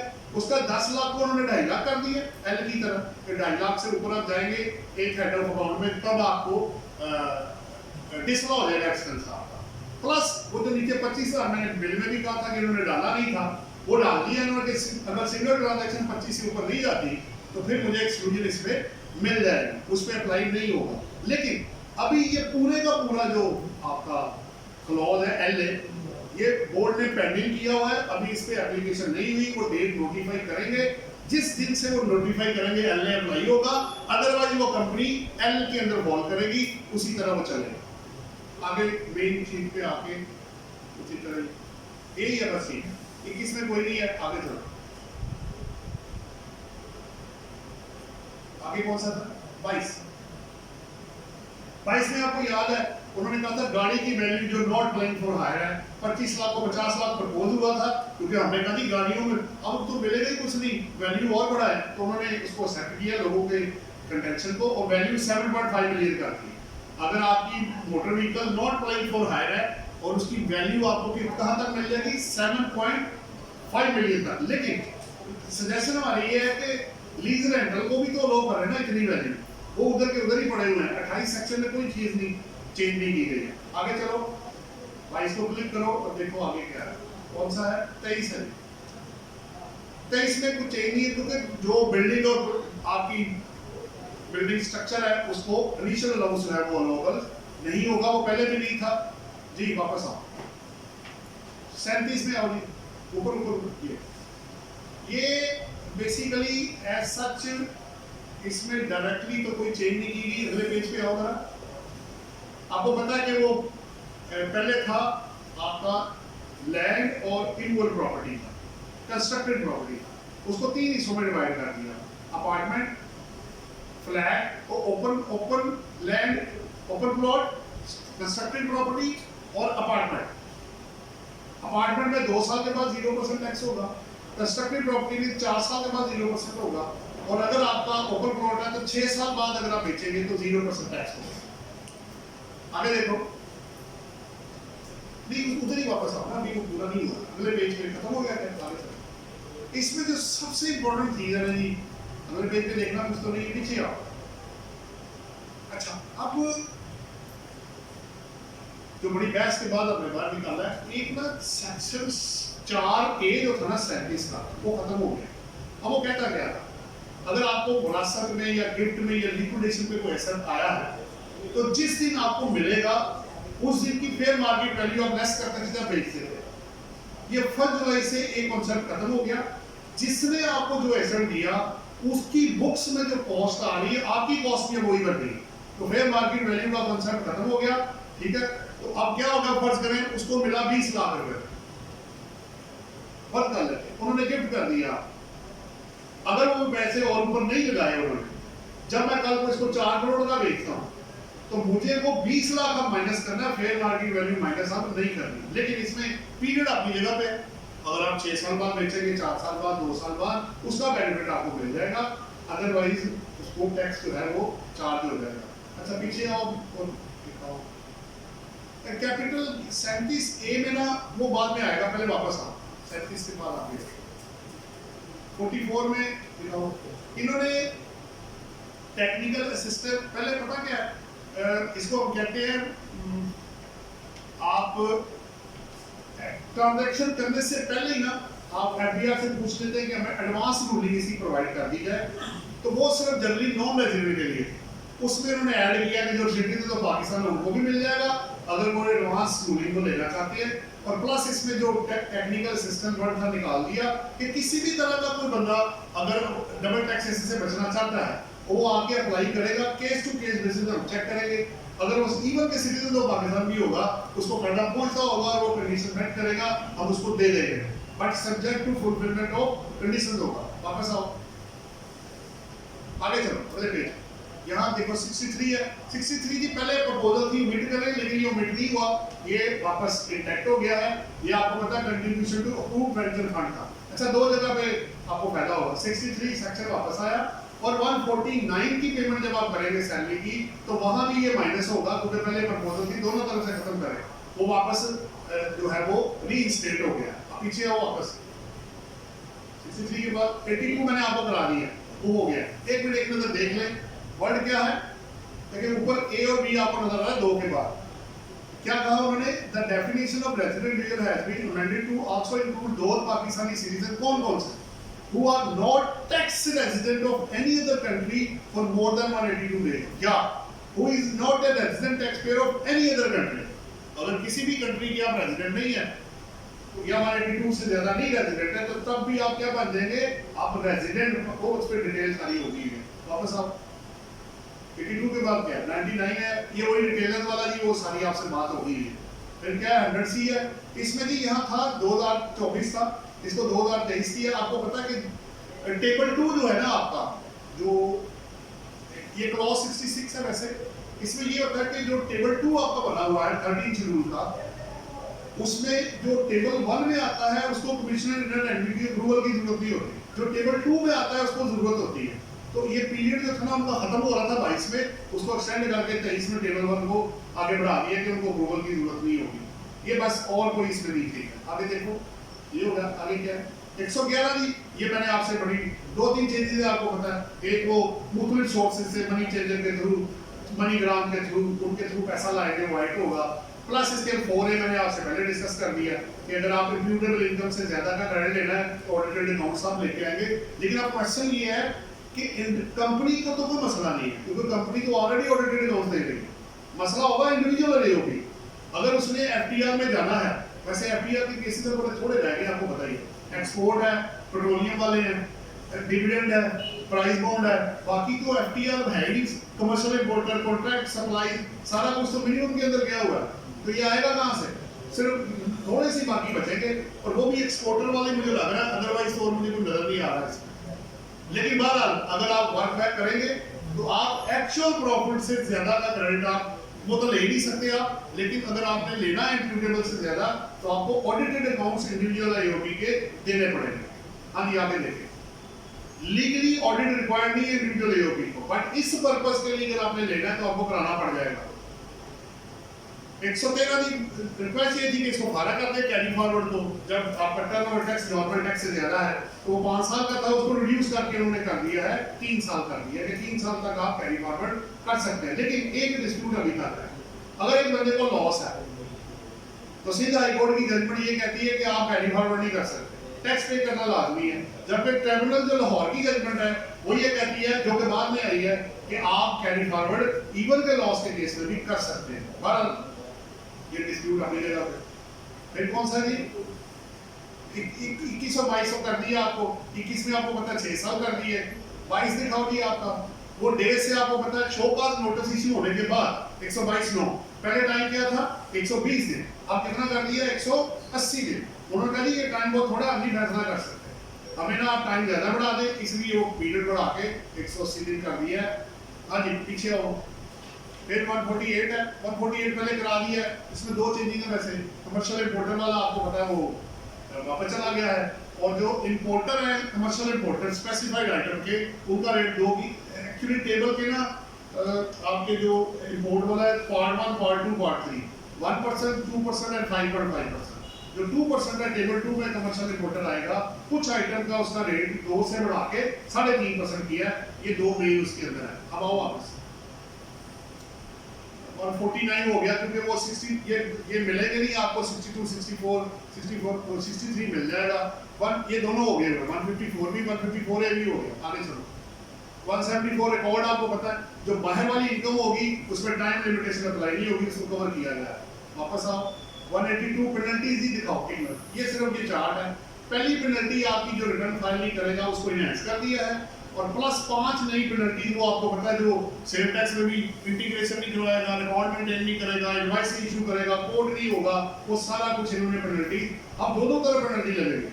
सवाल ये है अगर मैं एक डिफॉल्ट करता हूँ तो इनकम टैक्स की पेनल्टी अलग है और सेल टैक्स की अलग है। अगर मैं इनवॉइस इशू नहीं करता तो इनकम टैक्स की पेनल्टी अपनी जगह पे और सेल टैक्स की अपनी जगह पे, और एंड में क्या आपको पता सीलिंग ऑफ बिजनेस भी है। चले अच्छा पेनल्टी से निकलो भाई, आगे क्या है? आगे चलो रेड वाला देखो, ये मोटर व्हीकल वाला आपको पता है उन्होंने 231 भी आपका वो बढ़ा दिया उन्होंने। आगे चलो ये कौन सा था, ये रेट्स आपको पता है सैलरी वाले वो मैंने आपको करा दिए थे लास्ट टाइम। कंपनी का भी उसी तरह ही है, 4B भी हो गया, 4C भी हो गया। आगे चलो ये जो था ना आपका ये हो गया था रिमूवल वाला। आगे 148 भी हो गया, 234 गाड़ियों वाला जो प्राइवेट है वो भी हो गया, ये भी हो गया। आपको पता है जो एक वक्त आया था कि अगर आप गाड़ी और प्रॉपर्टी खरीदेंगे आप पर लिमिटेशन लगी कि आप खरीद नहीं सकते, बोले भाई ये ना करें, आपने कोई टैक्स टैक्स लेना है उसकी बात करें, तो इसलिए उसको डबल कर दिया। और प्रॉपर्टी में आपको पता है इस दफा 2.5 गुना उन्होंने कर दिया और लिमिटेशन और उन्होंने बढ़ा दी है। आगे चलो ये कौन सा, ये गवर्नमेंट एम्प्लॉय पोस्टेड जो अब्रॉड हो गए उनके पर्पस जो है वो पहले एग्जम्पशन थी वो विड्रॉ कर ली। आगे चलो 151 में सिनेमा ऑपरेशन थी, उनके लिए अच्छी खबर है। अगर सिनेमा पहले तो है नहीं, जो है वो कह रहे अगर आप नया लगाते हैं और को बनाते हैं तो 5 साल की आपको छूट दे देंगे। आगे आपको पेंशनर और जो रिटायर्ड आपको मतलब जो सर्टिफिकेट है बेबू सेविंग सर्टिफिकेट है वहाँ रेट पहले मैक्सिमम जो था वो 5% 10% था, उसको 5% कर दिया, 5% या normal tax whichever is lower. आगे चलो ऑडिट वाला भी आपको कराया था पहले क्या था 3 साल में एक दफा ऑडिट, अब 4 साल में एक दफा ऑडिट होगा। आगे लेकिन कमिश्नर के पास ये पावर होगी कि वो बोर्ड से अप्रूवल लेके किसी का भी केस वो ऑडिट कर सकते हैं इसके अलावा। अच्छा जी, और देखो कोई नहीं जी, ये आपका जो जितने फाइनेंस एक्ट के थ्रू की जो चेंजेस की थी वो मैंने आपको शेयर कर दी, फाइल आपको मिल जाएगी। अगर आपने कोई क्वेश्चन करना हो तो मैं आपकी खिदमत में हाजिर हूँ, आप कर सकते हैं।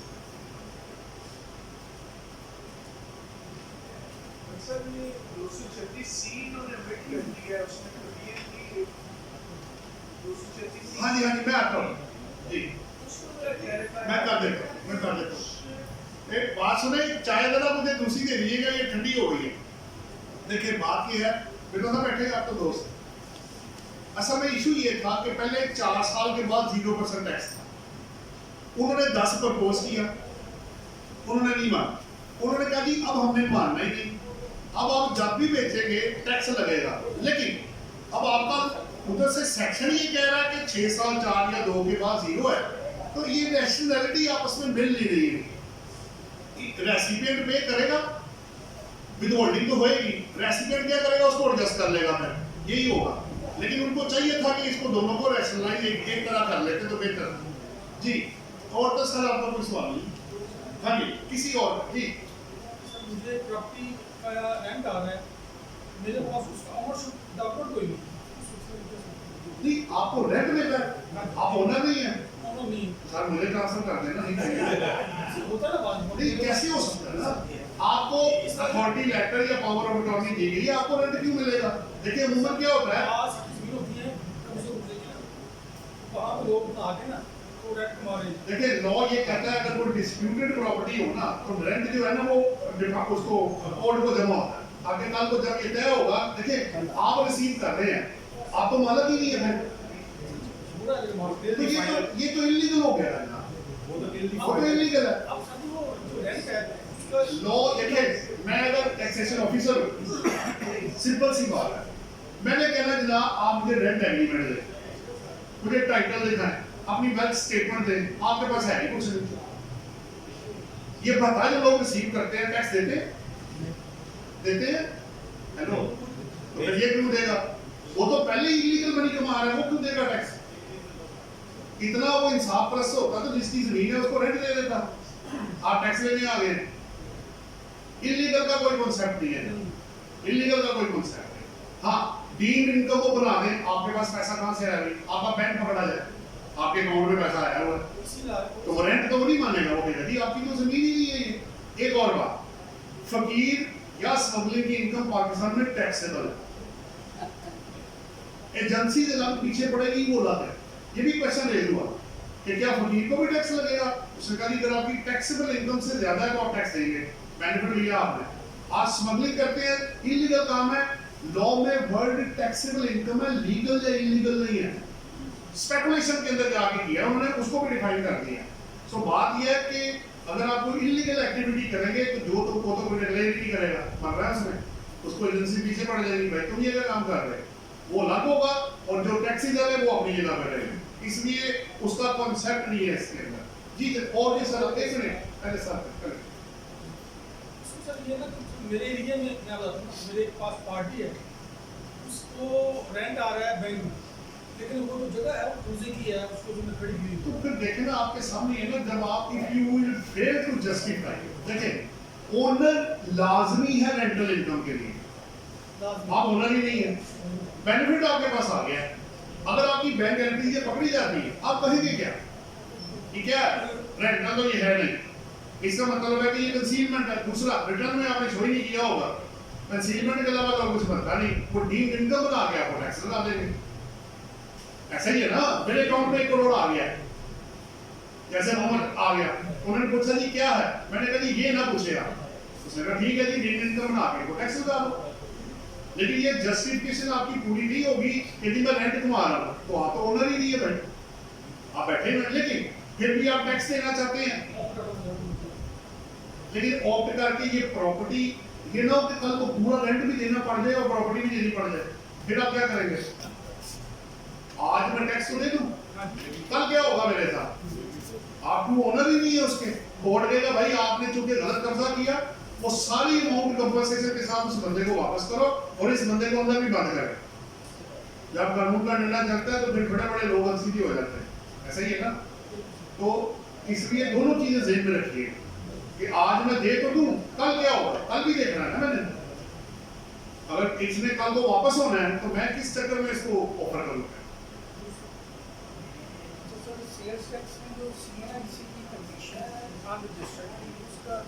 असल में पता क्या, आज यही मैं देख रहा था, क्वेश्चन चले दूसरा है, उन्होंने ये कहा है कि अगर आप, पहले ये था कि अगर कोई रिटेलर 1 लाख से ज्यादा की इनवॉइस बनाएगा विद सेल टैक्स, तो वो क्या करेगा कि उसका जो बायर होगा उसका CNSE या एंट्री मेंशन करेगा।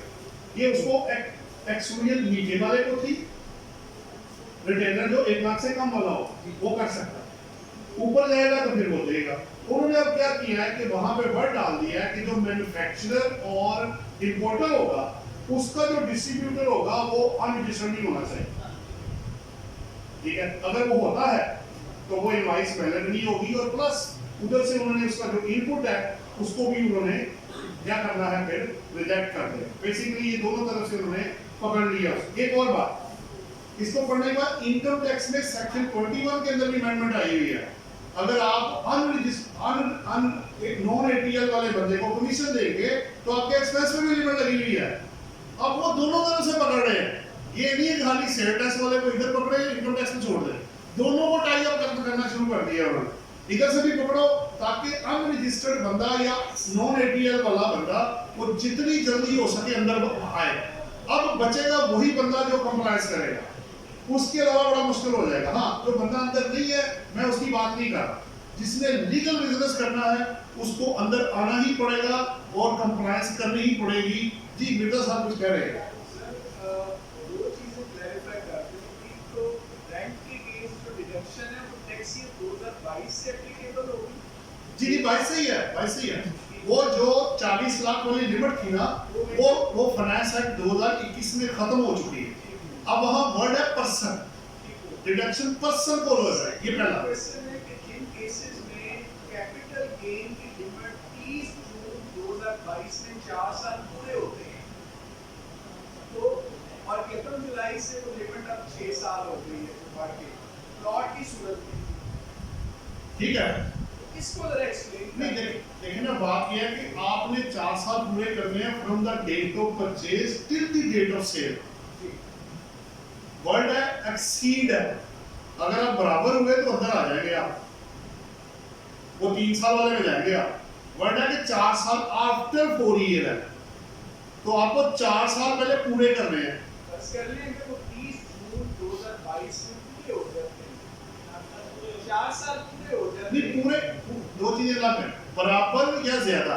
ज्यादा है तो फिर ठीक है, फिर आपको मिल गया, आप उसका बेनिफिट ले सकते हैं। बिल्कुल लेंगे। आप क्यों नहीं लेंगे, क्योंकि ये जो रेट्स हैं ये 1 जुलाई 2022 से एप्लीकेबल है, इसका बैंक डेट के साथ कोई ताल्लुक नहीं है, ठीक है। लेकिन सिक्योरिटीज में एक चीज उन्होंने जरूर की है कि वो सिक्योरिटीज जो आप 1 जुलाई 2022 से पहले खरीदेंगे और बेच के गेन लेंगे, एक पहले एक बाद वाली, ठीक है। उन्होंने बताया एक का 12.5% है और ऑनवर्ड वो 15 और रिड्यूस होता जाएगा। ये उन्होंने उसके अंदर थोड़ी सी अमेंडमेंट की हुई है, ये जरा देख लीजिएगा। और जी आपका सवाल, रेंटल प्रॉपर्टी है, उसका ओनर कहता है कि आप ऐसे करें कि मुझे 12 लाख रुपये दें आप, अच्छा मैं इसको कंस्ट्रक्ट करता हूँ, अच्छा ठीक है, ठीक है। एक बिल्डिंग तैयार है, दूसरी बिल्डिंग तैयार मैं करता हूँ, ठीक है, ठीक है। आप मार्केट से पता कर लें कि इसका रेंट क्या है, मार्केट में रेंट ज़्यादा है 20,000, ठीक है, ठीक है।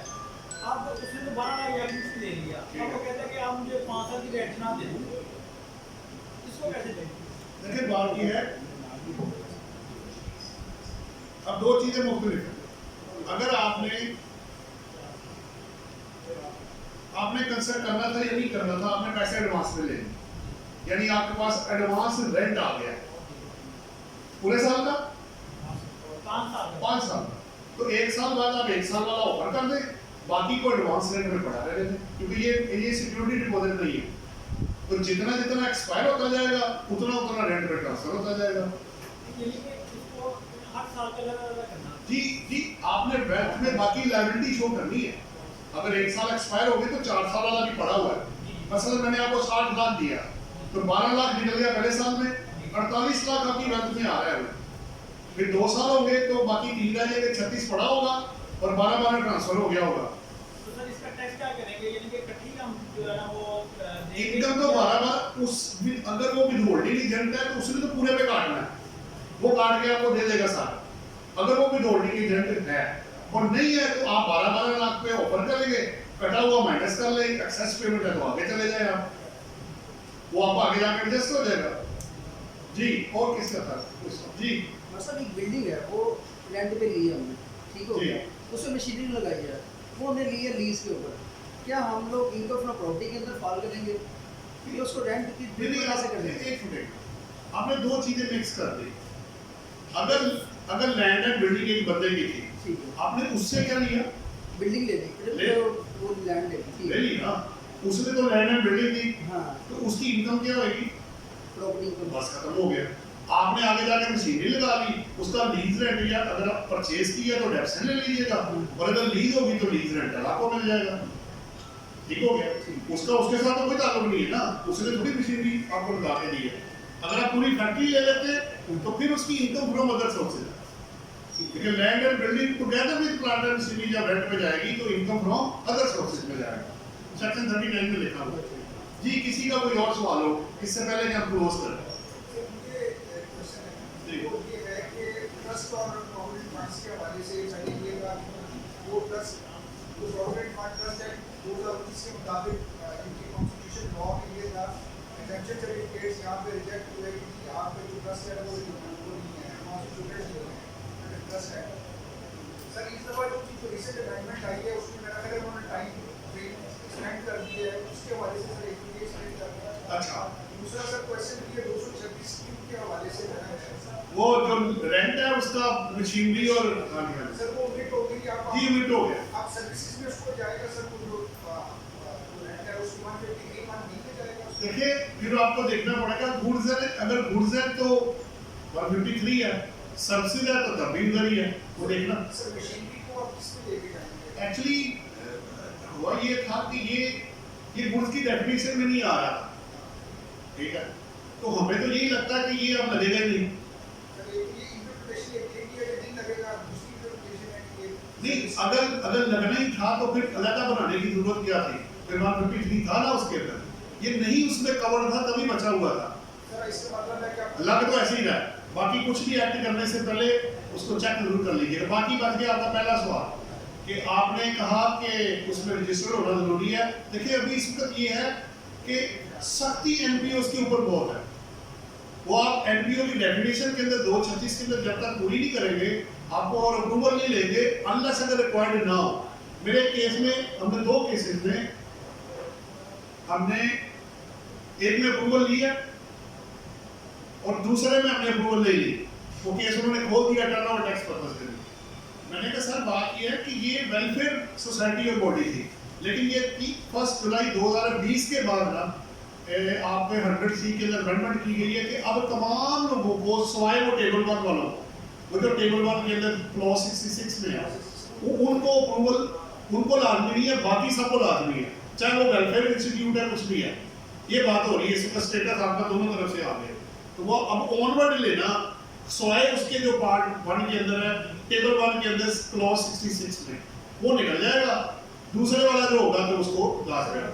आजकल प्रैक्टिस से जाती है बहुत से ऐसे प्रोविडेंट फंड्स थे जिनको के 151 की एग्जेम्पशन यहाँ पे नहीं मिल रही जी वो करते ये थे कि हाई कोर्ट में रिट करके वो कमिश्नर को वो इंस्ट्रक्शन दे देते थे जजेस थे, वो फिर आपको एग्जेम्पशन सर्टिफिकेट में उनकी मान्यता मिल जाता। ठीक है सर उस हवाले से मैं चाह रहा हूँ कि जो रिसेंट अमेंडमेंट आई है उन्होंने गालिबन ये शायद 1 साल एक्सटेंड कर दी है।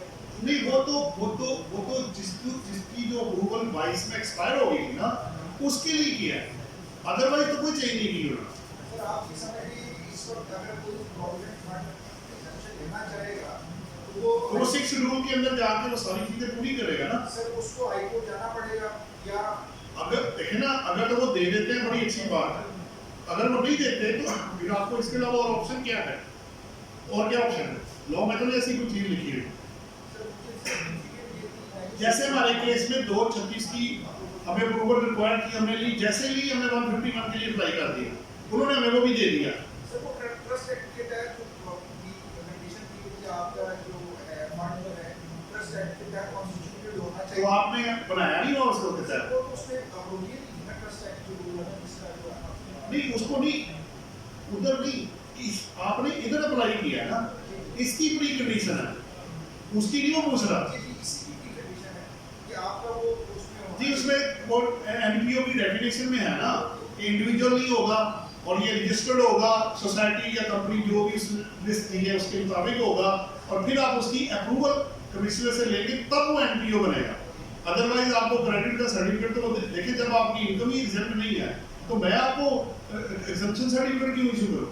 अब लेने कैसे आ गए मेरे पास? मैं कहूँगा भाई 15% पे करो, 50 लाख से ऊपर प्रॉफिट होगा तो मैं नॉर्मल टैक्स लगाऊंगा आपको 7D के मुताबिक। ये भी जरा ध्यान में रखिएगा। तो अगर आपको पहले प्रूव ये करना है कि आपकी इनकम एग्जेम्प्ट है, उस बेस पे तो आपको एग्जेम्पशन सर्टिफिकेट देगा। अदरवाइज आपके पास क्या प्ली है कि आपको मैं छूट दूँ, और तो कोई है ही नहीं इसके अंदर, वरना मुझे 15% दे 50 लाख तक और ओवरहेड बन जाएगा तो वो नॉर्मल टैक्सेशन में चला जाएगा। उधर आप पॉइंट सारे टाई अप करके आपको देखना पड़ेगा। ठीक हो गया जी? और कोई क्वेश्चन है आपका? सीबीडी के हवाले से थोड़ा सा क्योंकि सारी डिस्कशन में सीबीडी सर आपने ऐसी सीबीडी में हाँ जी, मैं ब्रीफली आपको कर देता हूँ जो मैंने उसमें सारा पढ़ा है। बेसिकली जो रेजिडेंट है उनके लिए मोटर व्हीकल जो 1300 सीसी से ऊपर गाड़ी है, एक्सक्लूजन को निकाल के उस पे उन्होंने 1 या 2% है वो लगाया। प्लस जो अदरवाइज जो है नॉन रेजिडेंट है उसके जो बाहर के एसेट्स हैं उनको भी क्लब करके वो उसके ऊपर उन्होंने उसकी जो तरीका बताया है, उसकी जो फेयर मार्केट वैल्यू या कॉस्ट है उन्होंने लिखा है, उस पर उन्होंने कलेक्ट करना है। अब इशू ये है कि जो एक्सक्लूजन है उनको निकालने के बाद और व्हीकल के वैल्यूएशन का तरीका अंदर गिवन है कि इसमें 5 साल बाद 0% है। अगर आपकी गाड़ी 5 साल से ज्यादा पुरानी है, ठीक है, तो आपको 0%, और हर साल अगर आपकी गाड़ी 2 साल पुरानी है तो हर साल में 10% माइनस होता जाएगा। ये भी इन्होंने कहा हुआ है इसके अंदर कि वो करके तो दोनों का तरीका वैल्यू आप निकालेंगे और आप उस पर सीबीडी जो है वो जमा करवाएंगे। बेसिकली ये उसके अंदर और भी चीजें, लेकिन चूंकि मैं जितना मुझे याद है वो मैंने आपकी तरफ दे दिया। लेकिन इसमें रेजिडेंट के गाड़ी के अलावा ऐसा शामिल नहीं है। ये वो वेल्थ टैक्स की तरह नहीं है कि आपका जनाब शेयर्स भी और प्रॉपर्टी भी सारा कुछ इसमें शामिल कर दिया, सिर्फ गाड़ी की हद तक है। और दूसरों के लिए बाहर के एसेट्स में आपको पता फेयर मार्केट वैल्यू निकालना इतना आसान काम नहीं होगा। ठीक है, सर उसमें टैक्स शामिल हो गए, बॉन्ड टैक्स जी जी उसके अंदर लिखा हुआ है बॉन्ड, शेयर, मूवेबल, इमूवेबल सब कुछ शामिल करके दूसरे के लिए जो नॉन रेजिडेंट की बात होती है उसके अंदर जो लोग रेजिडेंट के लिए सिर्फ गाड़ी और अदरवाइज वो जो सारे उसके होंगे वो जो आप ओबीसी 116 में डिक्लेयर भी करेंगे और उधर भी आ रहे होंगे आप। जी जनाब, सर के हर साल देना होगा सीबीडी। जो मुझे अब दो कॉन्सेप्ट आ रहे हैं, एक कह रहे जी वन टाइम है, एक कह रहे हर साल है। ये अब जरा थोड़ा क्लैरिफाई करना पड़ेगा, लेकिन ज्यादा यही आ रहा है कि ये वन टाइम है उसके बाद नहीं होगा। अनलेस अगर ये कल को फिर प्रोटेक्शन ले लें तो मैं उसको रोक तो सकता नहीं हूँ ना जी। अभी तो ये है, अभी तो लगेगा ये फिलहाल जो आपकी ऐसा स्पेसिफाइड है उनके ऊपर। जी जनाब, और ये और कोई क्वेश्चन हो तो क्लोज करें जी फिर। चलो, आप लोगों का बहुत बहुत शुक्रिया जी, थैंक यू वेरी मच, अल्लाह हाफिज़।